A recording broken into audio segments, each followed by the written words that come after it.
Au sud-est du Mexique, au milieu des eaux turquoises de la côte Caraïbe,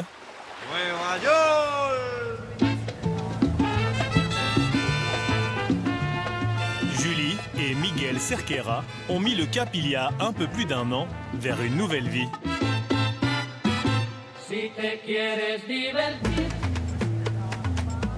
Originaires de régions parisiennes, ces anciens restaurateurs ont tout plaqué pour devenir agents immobiliers dans le Yucatan. Accompagnés de leur fille, Ambre, 13 ans, et d'un couple d'amis, ils découvrent ce matin le lagon cristallin d'El Cielo. Alors faites bien attention de ne pas aller par là-bas parce qu'il y a beaucoup de crocodiles dans ce coin-là. Il y a des crocodiles derrière la mangrove. Il y a entre 3 et 5 000 crocodiles. Voilà. Donc on va rester éviter. près. On va rester dans l'eau. Heureusement pour le petit groupe, la rencontre qui les attend s'annonce beaucoup moins dangereuse. Le saut du tire-bouchon. Ah, ça a coupé le souffle. Il y a des raies, elles sont gigantesques, elles sont magnifiques. C'est vraiment d'une beauté incroyable. C'est majestueux comme spectacle. Ça change de la Seine-et-Marne, de la gare de Ponto.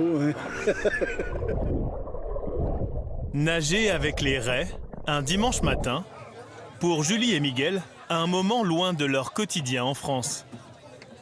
Il y a encore peu de temps, leur week-end, ils les passaient derrière le comptoir de leur brasserie à Ponto Combo. On travaillait tous les week-ends.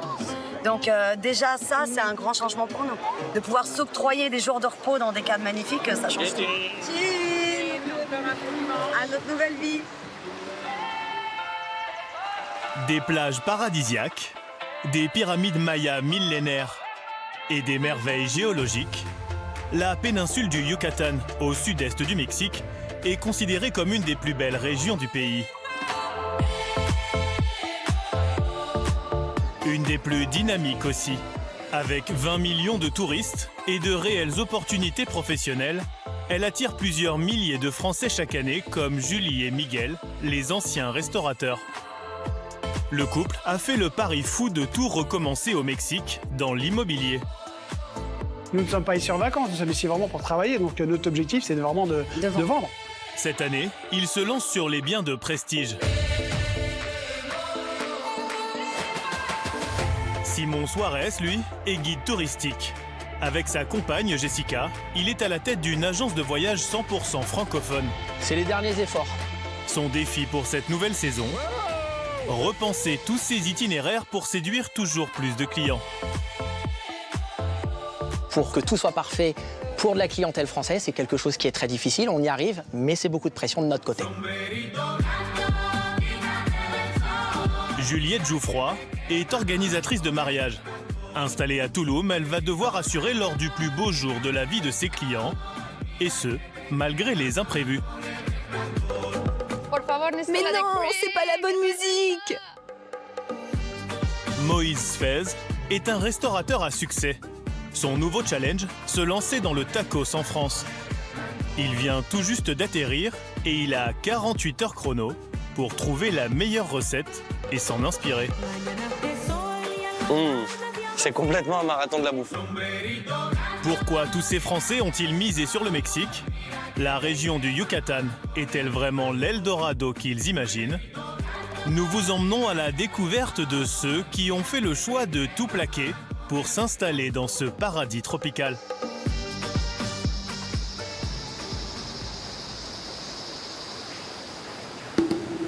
Dans la région de Tulum, Juliette Jouffroy, 27 ans, est wedding planeuse.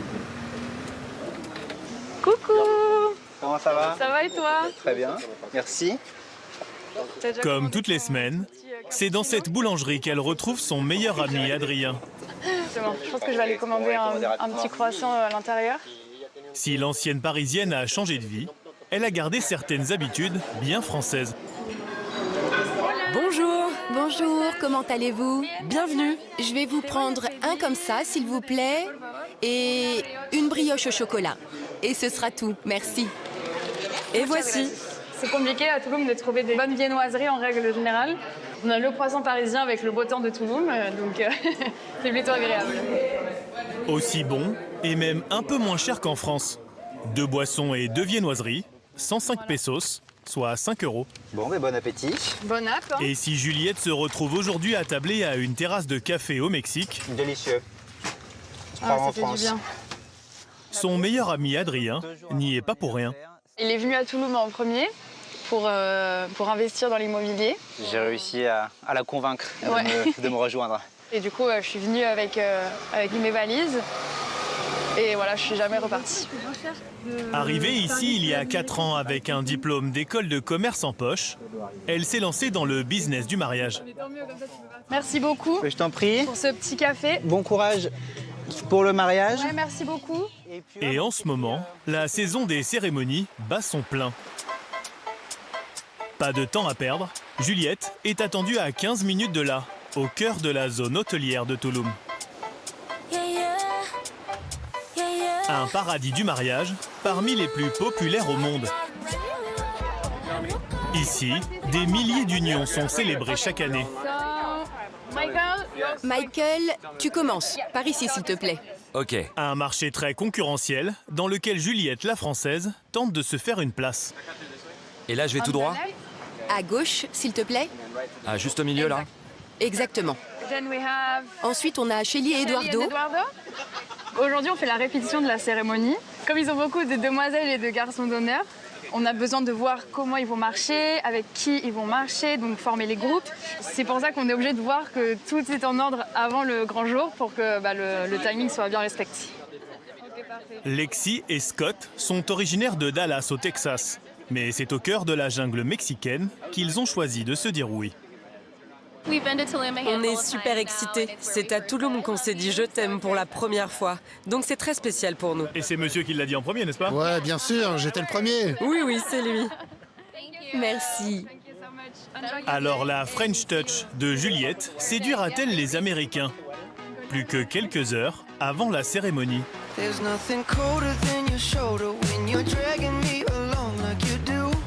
Des buildings à perte de vue face à la mer. Playa del Carmen, c'est la capitale économique de la région. C'est là que Julie et Miguel, les agents immobiliers, ont donné rendez-vous à leurs prochains clients. Salut. Bonjour. Anne-Sophie. Salut Miguel. Un couple de trentenaires originaires d'Amiens qui a décidé comme eux de s'installer au Mexique. 407. Allez-y, juste en face. Anne-Sophie et son mari ont atterri il y a quelques heures à peine. Ah, magnifique. Ouais, déjà à l'entrée. Et sont déjà en quête d'un appartement à acheter. Super. Là, le lit, c'est un 200. C'est un king size, ouais. Ouais. Leur budget, 250 à 300 000 euros. Pour les séduire, Julie et Miguel leur présentent cet appartement de 60 mètres carrés dans une résidence privée. Ici, tout est inclus dans le prix. Les meubles, la décoration et même la vaisselle. Avec cuisine équipée, clé en main, petite cerise sur le gâteau.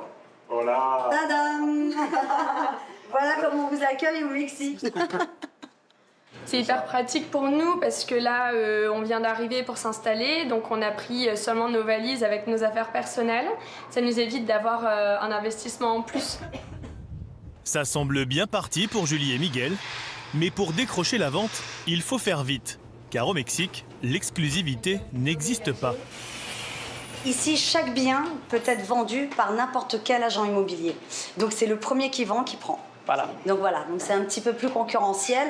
Après, nous, on arrive à se démarquer. Pourquoi? Parce qu'on a le service quand même français. Voilà. On est toujours on a régulièrement des visios avec des Français qui demandent beaucoup d'informations concernant l'obtention des visas, les écoles, la sécurité. Le Français a besoin d'être rassuré et nous sommes là pour les rassurer. Alors pour achever de convaincre leurs clients, direction le rooftop. Waouh, la couleur de l'eau. Vous avez vu ce rooftop vue mer des Caraïbes? Donc en France, on dit que c'est une pépite et ici, est-ce un pépito? Une pépita. Una pépita. Ça renforce l'envie qu'on avait de s'installer avec la qualité de vie qui est vraiment inégalable. Pour le coup, là, on est sur une autre dimension. Leurs clients ont des étoiles dans les yeux, mais pour aller plus loin, il faudra aussi qu'ils réunissent le montant total de l'achat. Au Mexique, Pas de crédit immobilier pour les Français, il faut souvent payer comptant.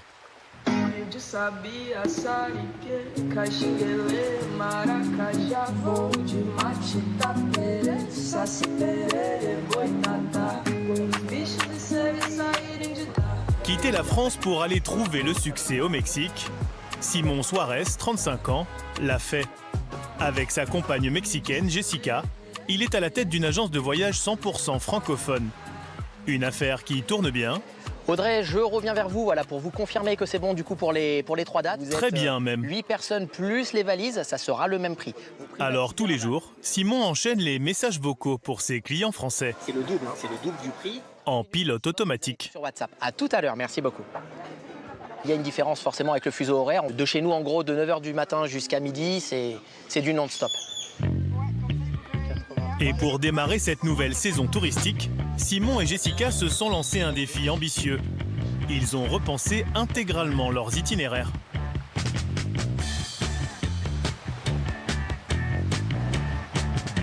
Un peu plus tard, c'est au cœur d'un des joyaux naturels du Yucatan qu'ils ont donné rendez-vous à leurs prochains clients.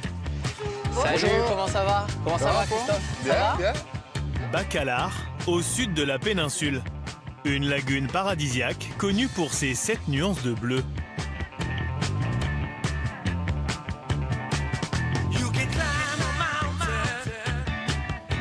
Un site que Christophe, Sandra et leur fils Léo, originaire de Metz, s'apprêtent à découvrir en kayak. J'ai jamais fait de kayak de ma vie. C'est une première. Oui. Mais problème, Non, venez de l'autre côté. il faut d'abord remonter le courant avant de pouvoir profiter du paysage. Allez. Attends. Tu vas où? Allez, plus fort. Et cela semble un peu plus compliqué que prévu. C'est une cata. Après 15 minutes de lutte contre les éléments, Sandra, Christophe et leur guide trouvent enfin leur rythme. Et si le petit groupe est ici seul au monde, c'est grâce à Simon. Le Français a négocié un accès en dehors des heures d'ouverture, avant l'arrivée des autres touristes. Les Français sont une clientèle très exigeante parce que eux, ils détestent être mélangés avec tous les tours opérateurs. Ils veulent avoir une sorte d'exclusivité, être arrivés avant tout le monde. Et en fait, c'est ce qu'on fait, c'est ce qu'on essaie de faire, c'est-à-dire qu'on va avoir tout le temps un petit wagon d'avance. Et dès qu'on va partir en fait de l'endroit, c'est là où tout le monde arrive. Voilà, on se lève tôt. Il n'y a pas de grasse mat chez nous, mais c'est ce qui fait la beauté de nos journées. Pour la suite du voyage, Simon entend bien continuer à en mettre plein la vue à la petite famille. Au programme, rencontres insolites et adrénaline. Alors son itinéraire fera-t-il mouche? Si certains Français mettent en avant les beautés naturelles du Mexique, d'autres ont choisi de miser sur son art culinaire. Moïse Fez est un restaurateur à succès. Son créneau, la street food gastronomique. À seulement 30 ans, il est à la tête d'une quinzaine d'établissements et multiplie les ouvertures en France. Et s'il est au Mexique, c'est parce qu'il a décidé de s'attaquer à une institution locale, les tacos. L'objectif de la journée, c'est goûter un maximum de tacos. Je suis là que 48 heures parce que mon emploi du temps ne me permettait pas plus. Donc on n'a pas le temps d'attendre, il faut en goûter un maximum. Et t'as pris un petit déjeuner ce matin? Non, justement, j'en ai pas pris pour être à jeun et démarrer comme il se doit. Pour l'aider à dénicher les meilleures adresses, Alexia. Hello. Salut Moïse, ça va? Comment ça va? Cette guide locale, originaire de Clermont-Ferrand, Allez, vamos, je t'emmène. s'est installée à Playa del Carmen il y a 4 ans. Une aide précieuse pour Moïse, qui met les pieds pour la première fois dans cette région très touristique. Ça va me permettre de déterminer des bons, des mauvais tacos. C'est très important pour moi de ne pas aller dans les attrapes touristes, mais au-delà de ça, m'amener dans des adresses que tout le monde ne connaît pas forcément.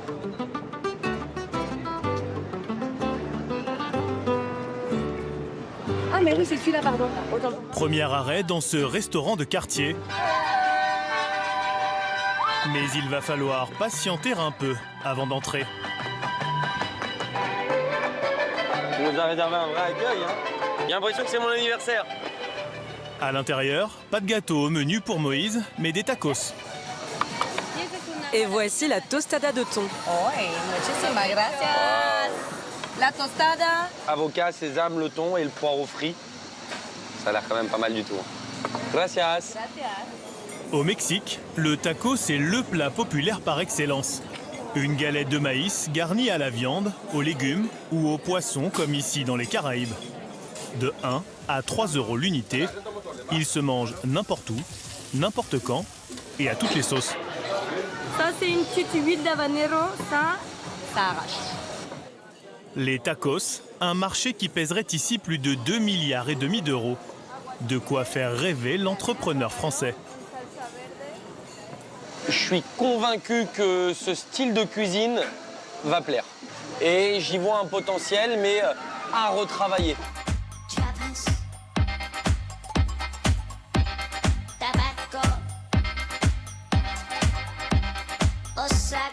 Franchement, c'est un des meilleurs tacos que j'ai mangé de ma vie. Le problème, c'est que si tu mets ça à Paris, t'as que des 1 étoile parce que les gens vont dire c'est trop piquant, tu sens plus rien.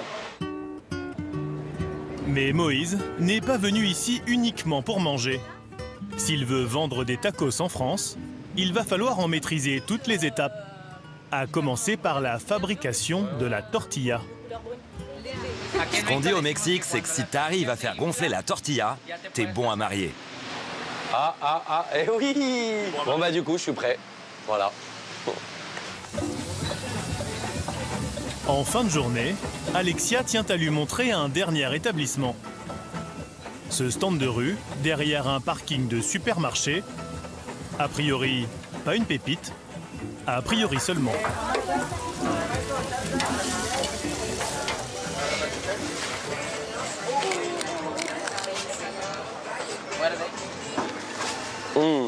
Ça, c'est complètement quelque chose que je peux mettre au restaurant. Le jeune entrepreneur est comblé et pense déjà à la suite. Son prochain défi, utiliser les dernières heures qui lui restent au Mexique pour créer sa propre recette de tacos. Y parviendra-t-il en si peu de temps? De leur côté, Julie et Miguel doivent trouver un bien de prestige à mettre en vente pour poursuivre leur rêve mexicain. C'est sympa. Simon, lui, va faire découvrir à ses clients une forêt tropicale qui grouille d'animaux sauvages. Ça commence à devenir dangereux. Enfin, pour Juliette, l'organisatrice de mariage, nous verrons que tout ne va pas se passer comme prévu. Oh, merde. À tout de suite.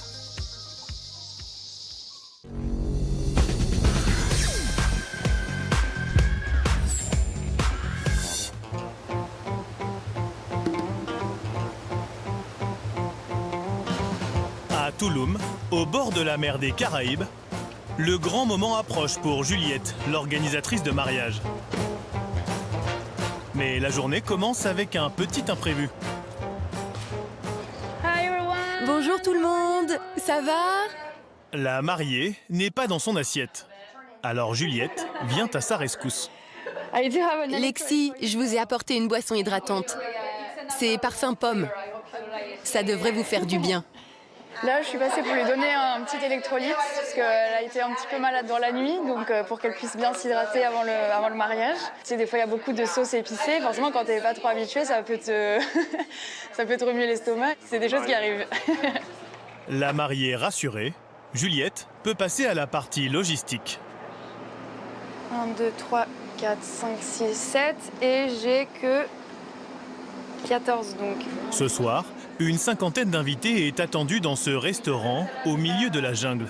On les invite tous à aller au cocktail. On bouge quelques bancs.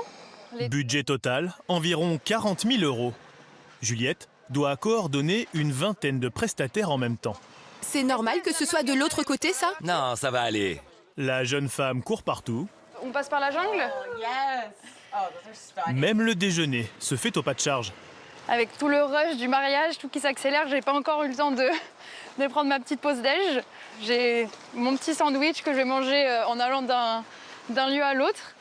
Son sandwich avalé, Juliette peaufine les derniers ajustements. Bien aligner les chaises. C'est très stressant et en plus on a beaucoup de choses dans la tête. Donc moi il y a beaucoup de gens qui me parlent, j'ai beaucoup de choses à retenir, beaucoup de trucs de dernière minute aussi.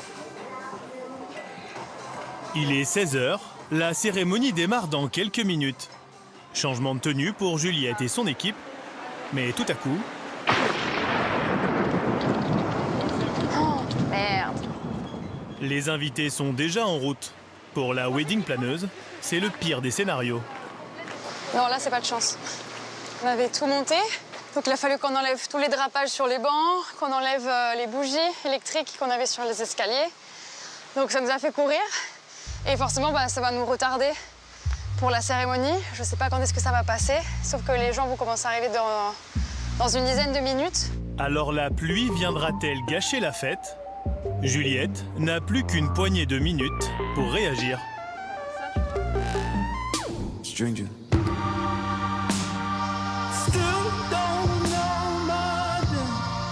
Pendant ce temps, à 1 heure de là, au beau milieu de la forêt tropicale qui entoure les pyramides de Koba, c'est une journée loin des sentiers battus qui démarre pour Simon le guide touristique et sa femme Jessica, accompagnés de Sandra, Christophe et leur fils Léo. On va commencer par une cérémonie maya pour dire bonjour à la nature. Après le rite d'accueil, façon maya, place à l'adrénaline. Là, on arrive sur la tyrolienne de Punta Laguna. Donc, c'est une tyrolienne qui est entre 15-20 mètres de hauteur. Bon, ça reste très familial. Ne stressez pas, ça va bien se passer.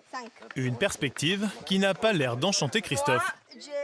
Bah écoute, ouais, on va attaquer la tyrolienne. Je suis pas trop rassuré, mais bon. C'est bon, la cérémonie, elle m'a protégée. Je vais faire le grand saut. De toute façon, impossible de reculer. Le seul moyen de descendre, c'est tout droit.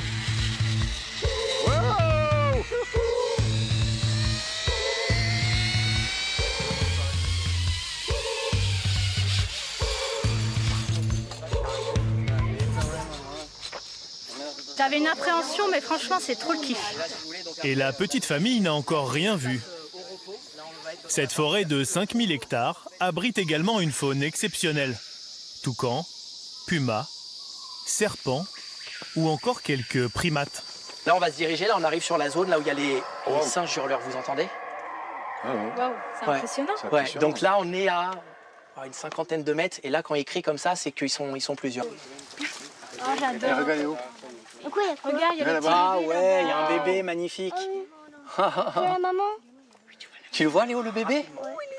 Un peu plus loin, ce sont les singes araignées qui les attendent.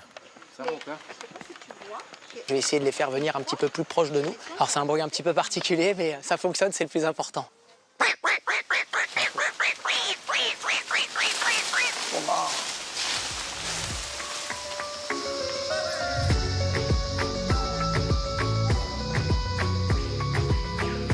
Pour finir la journée en beauté, Simon leur a réservé une toute dernière surprise. Un site qu'il a découvert il y a quelques semaines à peine. C'est parti, Léo! Cette fois, ça se passe sous leurs pieds. C'est beau. Comme c'est beau. Waouh. À 10 mètres sous terre, voici leur piscine privée. Un cénote, une formation géologique que l'on trouve uniquement dans cette région du Mexique. C'est génial. L'eau est hyper bonne, quoi. Ça n'a pas de prix quand même. Hein. La tranquillité de profiter des sites comme ça, c'est... Franchement, c'est un jour où on a eu vraiment beaucoup de chance. Ouais, il y a un petit poisson, c'est un petit poisson-chat. Mission accomplie, je suis content et c'est vraiment quelque chose qui est unique et ça reste exceptionnel. Moi, c'est les endroits que je préfère dans le pays. Pari réussi pour Simon, qui proposera désormais cette nouvelle excursion à tous ses clients français.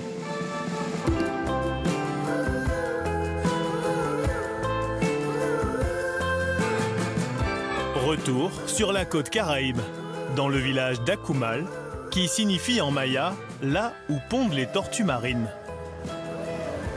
C'est caché un peu, hein? Ouais, c'est caché, c'est là. C'est dans ce paradis préservé que se trouve la villa que Julie et Miguel espèrent mettre à la vente prochainement. 340 mètres carrés face à la mer. C'est sympa. Son prix, 1 300 000 €.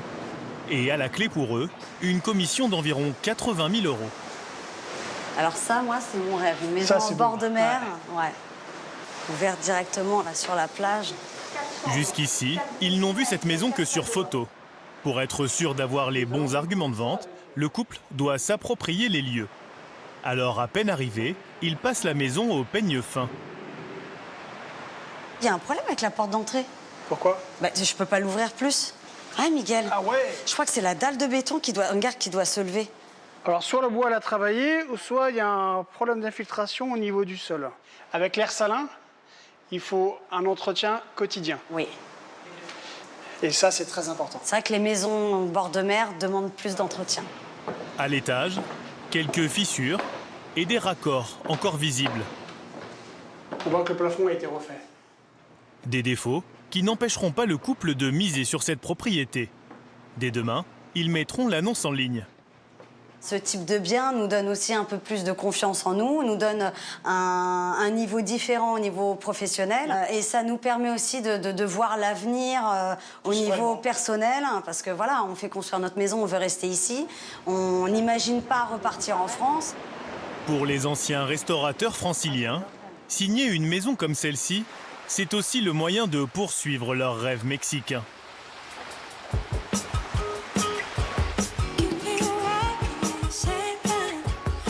Pour Moïse, l'entrepreneur, c'est le moment de vérité. Après avoir ingurgité des kilos de tacos, il se lance ce matin dans sa propre recette. Oh, génial! Voilà. Pour récupérer les ingrédients, direction ce petit marché local. On va prendre du citron du coup, là. Important. Obligatoire, hein, ici, on les achète par kilo. Hein. On prend quelques piments parce que je pense que la cuisine mexicaine a besoin de pimientos. Et au milieu de tous ces beaux produits, difficile de passer à côté de l'incontournable local. Ah, il y a de l'avocat là-bas. Le Mexique en produit plus de 2 millions de tonnes par an, ce qui en fait le premier producteur mondial. Le goût de l'avocat n'a rien à voir avec ce qu'on a en Europe. Il est doux, il a beaucoup de goût sans être assaisonné. Mais là, j'ai qu'une hâte, c'est de m'y mettre et d'attaquer. Un peu plus loin, c'est directement sur la plage que Moïse a choisi de s'installer. Bon, ça va, il y a pire comme spot, hein. Ça va? La vue te plaît? Ouais, là, il y a pire. Mais là, du coup, je sais même plus si j'ai envie de cuisiner ou me baigner, là. Ben, on va faire les deux. Ah, ok. Il fait 35 degrés. Son vol retour pour Paris part dans 3 heures. Mais à cet instant, la priorité du jeune Français, c'est de réussir sa propre recette. Au menu, tacos de langouste grillés à la flamme, mayonnaise et sauce mexicaine, sans oublier l'avocat sur le dessus. Bon, bah maintenant, faut goûter, hein. Allez, avec plaisir, parce que j'avais faim. Voilà. Trop bon. Il y a encore du boulot pour Paris, mais je suis très très content et je pense que c'est le type de goût qui pourrait plaire au marché français. Passeport culinaire mexicain validé pour Moïse, l'entrepreneur espère ouvrir son premier établissement de tacos à Paris d'ici quelques mois.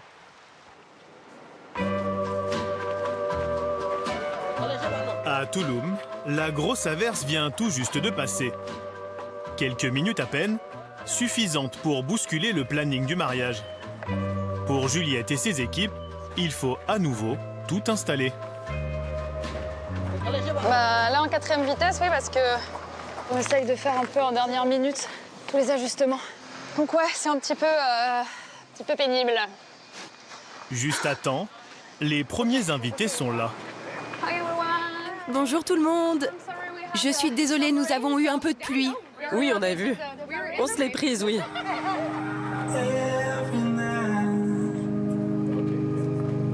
C'est l'heure. Le mariage de Lexi et Scott les Texans peut démarrer sans fausse note. Je vous déclare mari et femme. On est super heureux. C'est encore mieux que ce qu'on avait imaginé. Le décor est incroyable. De son côté, Juliette, elle, peut respirer à nouveau. Ils sont super contents, ils m'ont dit merci plein de fois.